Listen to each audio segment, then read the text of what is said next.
क्या देश की राजनीति में अगला प्रधानमंत्री तय हो चुका है या फिर किसी लोकप्रिय चेहरे का रथ जानबूझकर रास्ते में रोका जा रहा है? अगर सच सामने आ गया तो कई खामोश चेहरे बेनकाब हो जाएंगे। इसलिए देखिए ये पूरी कहानी। देश की राजनीति इस वक्त किसी शतरंज की बिसात से कम नहीं लगती, जहां हर चाल सोच समझ कर चली जा रही है। एक तरफ 2029 की तैयारी है तो दूसरी तरफ 2027 की जमीन सुलग रही है। चर्चा है कि अमित शाह को प्रधानमंत्री बनाने की रणनीति बुनी जा रही है और सत्ता का केंद्र एक बार फिर गुजरात को बनाए रखने की कोशिशें जारी हैं। लेकिन इसी बीच उत्तर प्रदेश से एक ऐसा चेहरा उभर कर सामने आया जिसे देश का बड़ा वर्ग अगला प्रधानमंत्री देखना चाहता है। जी हां, बिल्कुल ठीक समझ रहे हैं, योगी आदित्यनाथ। शायद यही बात सबसे ज्यादा चुभ रही है। योगी आदित्यनाथ आज केवल उत्तर प्रदेश के मुख्यमंत्री नहीं, बल्कि वे राष्ट्रीय राजनीति में सबसे लोकप्रिय और स्वीकार चेहरे बनते जा रहे हैं। जनता का रुझान, सोशल मीडिया का माहौल और जमीनी समर्थन सब कुछ इशारा कर रहा है कि अगर मौका मिला तो देश की बागडोर योगी के हाथों में जा सकती है और यहीं से राजनीति असहज हो जाती है। इसी असहजता के बीच यूजीसी बिल को लेकर बहस तेज होती जा रही है। ऊपर से देखने पर लगता है कि मामला किसी समाज या वर्ग का है, लेकिन भीतर झांक कर देखें तो तस्वीर कुछ और ही दिखती है। असली निशाना कोई जाति नहीं, बल्कि वो नेता है जिसकी लोकप्रियता लगातार बढ़ रही है। 2027 के चुनाव सिर पर हैं और योगी आदित्यनाथ का कद हर दिन और ऊंचा होता जा रहा है। डर शायद इस बात का है कि अगर योगी प्रधानमंत्री बने तो उनकी प्राथमिकता उत्तर प्रदेश होगी। तब सत्ता और संसाधनों का संतुलन बदलेगा। गुजरात की वो केंद्रीय पकड़ जो वर्षों से बनी हुई है कमजोर पड़ सकती है। तो सवाल उठता है कि अगर सीधे रोक नहीं सकते तो रास्ते में अड़चन कैसे डाली जाए?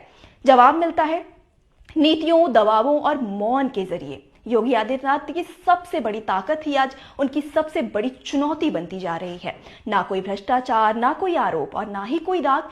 ऐसे में हमला सीधा नहीं हो सकता, मजबूरी तो पैदा की ही जा सकती है। राजनीति में कई बार बोल ना पाना भी एक सजा होता है।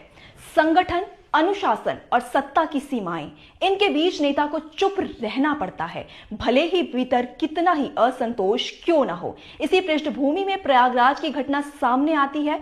माघ मेला, भारी भीड़ और स्वामी अविमुक्तेश्वरानंद जी का रथ रोका जाना।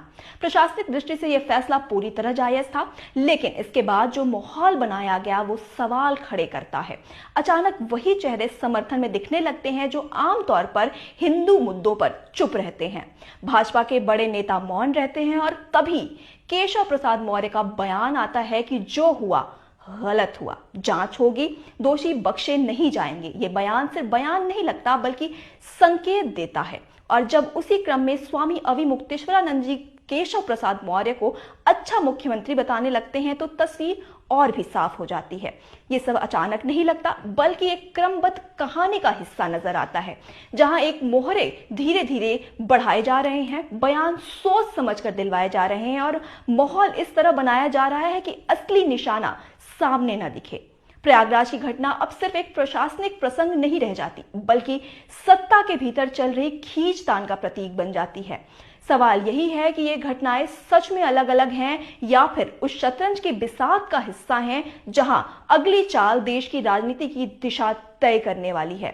उपरोक्त सभी बातें अटकलबाजी भी हो सकती हैं और समय इनमें से किसी अटकल की पुष्टि भी कर सकता है।